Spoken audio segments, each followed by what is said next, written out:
The French must be looking at this strange, pasty Englishman walking down their streets, filming himself, going, what on earth is he doing? Saw him a couple of days ago, we've never seen him before. What's he doing? Well, they need to understand that Marcelino Nunez has gone to Ipswich and I need to talk about it. Welcome back, everyone. Jack Reeve, TalkNorwichCity. Somewhat in the aftermath of Marcelino Nunez's impending move to Ipswich. The news breaking. The dust has settled a little bit. I mean, it hasn't even been announced officially yet. I'm not actually sure when that will happen. The two clubs probably trying to time it to the to the best possible way. £7.5 million, with the potential of that raising to 10. And there has been a lot said from all angles, from Ipswich fans, from Norwich fans, from the wider footballing landscape. This is a story. Very rarely does a transfer involving Norwich City hit the headlines outside of Norfolk. You know, the Pinkin will get it, Radio Norfolk will get it, ITV Anglia will get it, we'll talk about it, and that's about it. We're out on a limb and no one really cares about us, and that's fine. That's how it is. Sometimes transfers will hit the press regarding Norwich if it's to a big club. I'm thinking a James Maddison, I'm thinking a Ben Godfrey, a Gabby Sara. But this one has. This one has. I was messaged by so many neutral fans of Premier League clubs, Spurs, Arsenal, Manchester City, United, going, Jack, I've seen that a Norwich player is going to Ipswich. That can't be right. It's because it never happens. The last time this happened was 2001, when Andy Marshall crossed the border. So it leaves me thinking, like, where are we at? Where are we at with Marcelino Nunez going to Ipswich? I filmed with Chris yesterday, I filmed with Benjamin Bloom yesterday, I filmed with myself. And they were all quite raw. I think Chris and I's video, if you haven't seen it, it's on the channel. It was an emergency TNT podcast. How dramatic. I think we touched most bases on that, and Chris offered some good insight from some of the players' perspectives and the relationships he's got within the club. Onel Hernandez has since released an incredibly punchy video on his YouTube channel, saying that he no longer really wants to be friends with Marcelino. It's just started raining. Is that a side of things? And that he said that if Marcelino moves to Ipswich, that he will snap him if he got the chance to play against him. Strong words from Onel. That interest from Ipswich had been there a while for Marcelino, and I think there'd been some murmurs from a few people, but it hadn't really got out there because people had heard it and they've gone, well, that's not going to happen. It's Ipswich. Norwich aren't going to sell to Ipswich. I'm going to sell Marcelino Nunez to Ipswich, surely. So no, it didn't really get talked about, and the interest goes back to, I think, 12 months ago, and you can see why Ipswich would be interested in Marcelino. They've lost their two midfield players, and Marcelino at this level is talented. There's no getting away from that. He entered his last year of contract, 12 months left on the deal. He would have been a free agent to leave next summer, and I think most Norwich fans were willing to sell him as long as he was replaced, obviously. And that fee being touted was probably, I don't know, in the region between £4 and maybe £6 million. There had been no links all summer, and that got me slightly unnerved, I guess. It was strange. But I could see why. Clubs were just holding out and waiting for him to be a free agent, and then they'd pounce with a decent wage structure or something like that. Those Turkish links were strange earlier in the window. It felt like it was agent talk or maybe even club talk to try and rustle up some interest. Nothing came of that, and I think everyone could see through that. And then comes Ipswich with a deal that Ben Napper must have thought was simply too good to turn down. It was a deal a double figure deal, £10 million after add-ons, achievable add-ons, whatever that means, for a player with 12 months left on his deal. And it gets you thinking about, like, I guess the state of modern football. And when I say state, I don't mean in a bad way. I just mean the state, the product that we now involve ourselves in. It's transactional. It's pretty ruthless.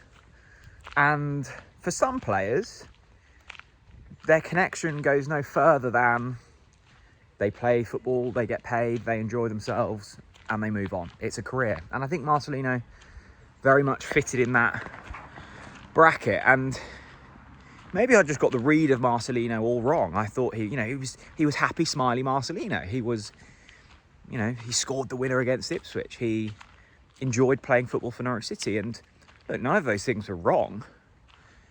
But there was certainly no love or connection there.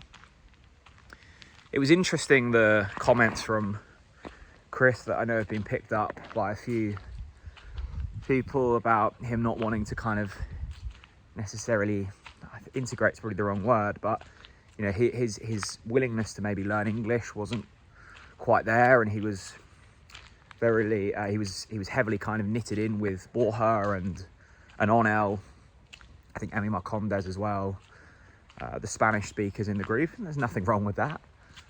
I can't speak foreign languages. I've tried very hard. I just can't do it. I find it really difficult. So I'm not going to judge. I'm not going to judge Marcelino for that. And obviously, he will have the same problem at Ipswich. They speak in a slightly different way to us in Suffolk, but not hugely. So there was, Onel's obviously gone now. Borja's gone now. He probably didn't feel a part of that group to an extent. I think we just have to understand the fact that Marcelino doesn't really care. He doesn't really care. And that's fine. That's what it is. All right. Liam Manning was very impressed to see that he'd continued with the scheduled Q&A with the Canaries Trust, and that went ahead. And I wasn't there, but heard that Liam spoke incredibly well, and that doesn't surprise me. He's an exceptional speaker and a good communicator, and I have high hopes for Liam at Norwich. But his line was basically, Marcelino didn't want to be here, and why would we keep a player on the books that isn't going to have too much of an impact? I don't quite buy into the fact that Marcelino was desperately pushing a move. I think Onel said it in his video. I think Marcelino would have been happy to stay around for the season, play a part, and then go on a free. And he probably still would have gone to Ipswich on a free, but at least the club wouldn't have been involved then. I think this news just came as a shock. I'd never really, Andy Marshall going to Ipswich was the last 2001. I was 3 at that point. So I can't really remember it. I know that it's still spoken about with as much anger now as it was then, and that's 21 years on. 24 years on, my goodness. I don't think, about to say, I don't think the club know what they've got themselves into. I think they probably do. And I think Ben Napper, even after all of this, will probably still be happy with the deal that he's done. But the anger and the frustration from Norwich City fans, I don't think is unfair. If you take the Ipswich part away from it all, we have sold one of our best creative midfielders to our direct league rival. And yes, Ipswich fans will be coming in and going, "You're not a rival. You're not going for the top 6. You're not going for the automatics." Yes, we are. That's exactly what we're doing. That's what we're trying to do anyway. And maybe we won't get that. And actually, from what I've seen of Ipswich this season, maybe they won't get that. Maybe we'll be rivals going for 13th and 12th. But that, for me, is a sign of intent, or a lack of intent. And yes, we've signed Pelle Matson, and I think Norwich really like him. I don't think he's quite a direct replacement, but he is a replacement.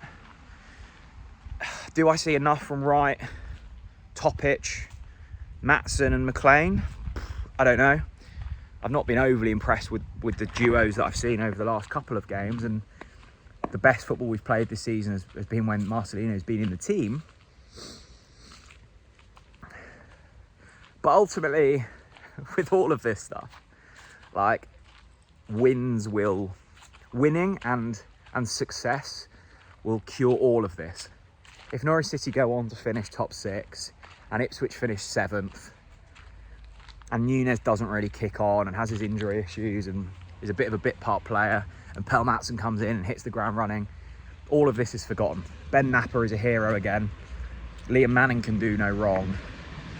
I look back to Pompey away, right? That away end was bouncing. We played good football for 60, 70 minutes of that game, and the future looked bright. Not even 2 weeks on, it's doom and gloom. We're going down, all of that. Often the truth lies somewhere in between, and that's boring, and actually it's really difficult to keep that mindset when you're a football fan. That isn't what football should be about. It should be emotive. You should be able to feel those things. It's an escape from everyday reality, right?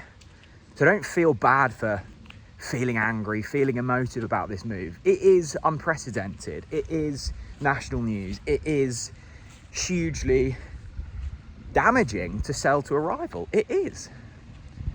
That also doesn't make it a bad deal from a financial perspective. I think it's a very good deal from a financial perspective. Equally, I don't think that in the modern day, 7.5 million up front really moves the needle in any way, and I don't think it was worth the PR damage that it's done. But Ben Napper won't be thinking that. And now they need to go out and win some games and put in some performances. I think there was pressure there before this Nunez move, and there will be pressure after the Nunez move. Blackburn now looks massive, and then you go to Coventry. I don't want to think of the world that it will be if we lose to Blackburn and lose to Coventry. It will be really dark. So we have to go there, we have to put in a performance, we have to see a reaction from these players, and we have to see a system evolve. I think my overarching feeling from all of this is just unprecedented. It's confusion around how I feel about the modern game. I'm in a constant split between thinking about what's good for the club and PSR and all of that nonsense. Ultimately, I want to try and boil things back down to supporting a football club with its sole aim of winning football matches and having good times. I don't care about transfer fees and profit on players and development routes. I want to go to Carrow Road, I want to go to away games with my mates, have a few beers and cheer on players that genuinely want to be playing football for Norwich City and for the badge, and success to come from that. Derby Day will be tasty. It adds a whole new narrative. And Marcelino Nunez is going to Ipswich Town. We shall see how it all comes about. I want to say a big thanks to Betmate as well. They've been huge supporters of TalkNorwichCity. They've got another pot for this weekend's game against Blackburn. There is a guaranteed payout of £100 and a guaranteed top 20 payout. So if you're in the top 20, you'll get some money back. It's completely free to enter. The code is TNC-04. There's a QR code on screen, or there's a link in the description. I'd love for you to head over to Betmate. You've got to be 18 plus. You have to gamble aware. They've been huge supporters of TNC, and they're giving something back as well. Free entry. Head over there. TNC-04. Join the pot. Have some fun. If you don't like it, you haven't got to play anymore. But I think you will. It's fancy football with a bit of a twist. It's brilliant. Now that the dust has settled, let me know your thoughts down in the comment section. Have you calmed down a bit? Have you actually got more angry? I think ultimately all of this boils down to performances on the pitch. If Norwich City are winning football matches, this gets forgotten, not quickly, but the opinion on Napper and Manning and co changes pretty quickly, and they'll be looked on fondly again. But what it has done is added a huge amount of unnecessary pressure, and that's on Napper and Manning to deliver now, because they had the choice in this. They didn't have to sell him, but they chose to, and that's added pressure. So we'll see how they react. Thanks for watching, everyone. Bye-bye.